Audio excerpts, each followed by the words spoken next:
Bismillahirrahmanirrahim. Welcome to part 3 of dark reaction. Today we are discussing very important aspects of dark reaction, that is the regeneration of RUBP. हमारे पास जो carbon dioxide के लिए RUBP इस्तेमाल होते हैं तो ये आगे चलकर दोबारा रीजनरेट होते हैं। ऐसा नहीं हो सकता कि ये एक बार इस्तेमाल होते रहें तो ये बिल आखिर ख़त्म हो जाएंगे।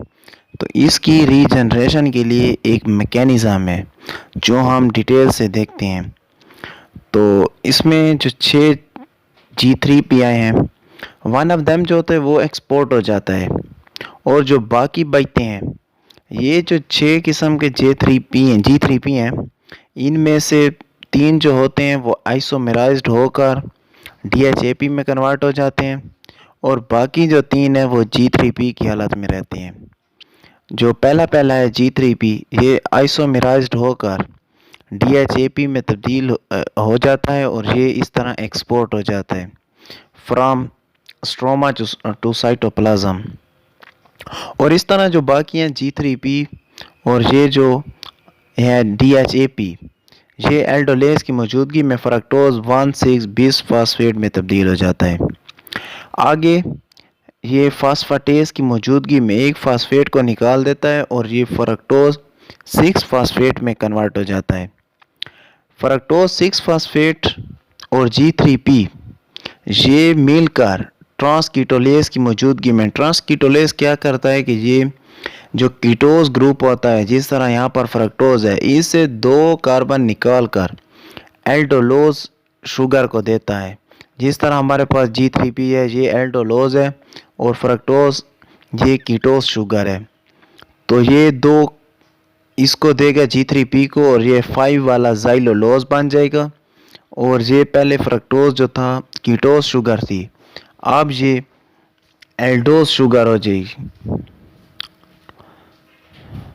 और इधर देखते हैं कि एक फिर G3P आएगा और ये इरेथ्रोज 4 फास्फेट के साथ मिलकर 7 कार्बन का सीडोहेप्टलोज 1,7-bis फॉस्फेट मिला बना देगा। इसके बाद एक और आखिरी G3P आएगा, ये 3 कार्बन और ये 7 कार्बन, ये 10 कार्बन का कंपाउंड बनता है जो सडनली टूट जाता है और ये 2, एक तो हो जाता है राइबोस 5 फास्फेट और दूसरा हो जाता है ज़ाइलोलोज 5 फास्फेट। ये दोनों 5-5 कार्बन वाले कंपाउंड हैं।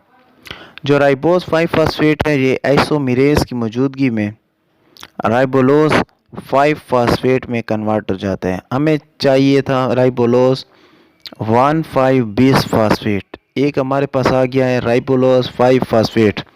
राइबोलोज और राइबोज ये एक दूसरे के आइसोमर है। आइसोमर से क्या मुराद है कि इनके फंक्शनल ग्रुप चेंज है।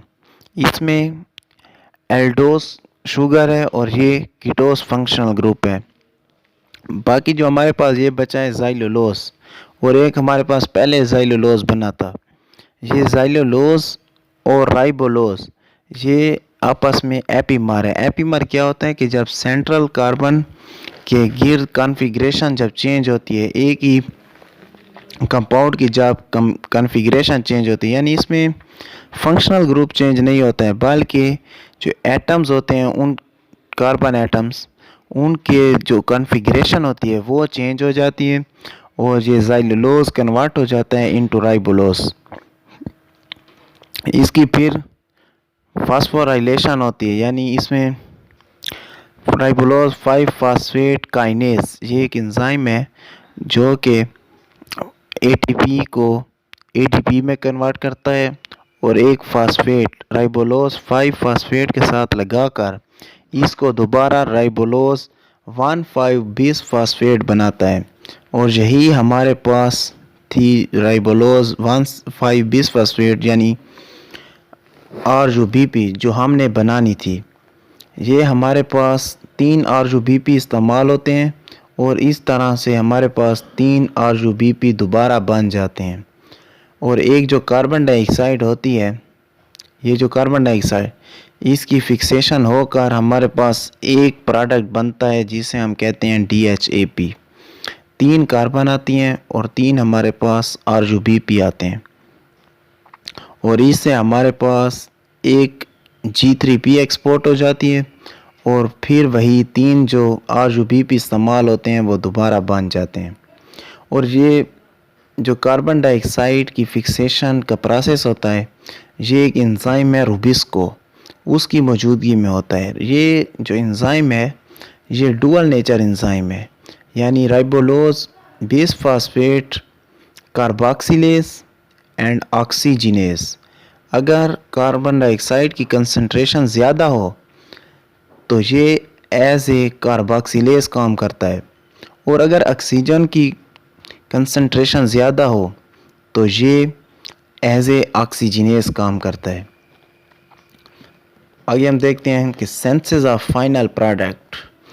जो फाइनल प्रोडक्ट बनता है वो क्या है? 3 molecules of carbon dioxide and 3 molecule of RUBP are used. जो हम देख रहे थे पहले कि 3 मॉलिक्यूल RUBP के और 3 मॉलिक्यूल कार्बन डाइऑक्साइड के यूज्ड होते हैं और ये क्या करते हैं 6 मॉलिक्यूल ऑफ PGAL बनाते हैं। PGAL क्या है? फास्फोग्लिसरॉल एल्डिहाइड। इसमें से जो एक मॉलिक्यूल होता है वो कम आउट ऑफ साइकिल यानी साइकिल से निकल जाता है, जो हम पहले डिस्कस कर रहे थे कि एक्सपोर्ट हो जाता है, और बाकी जो 5 होते हैं वो रीजनरेशन में इस्तेमाल होते हैं। This molecule is used for synthesising glucose starch. जो हमारे पास एक्सपोर्ट हुआ था ये आगे यूज़ होता है for the synthesis of glucose starch.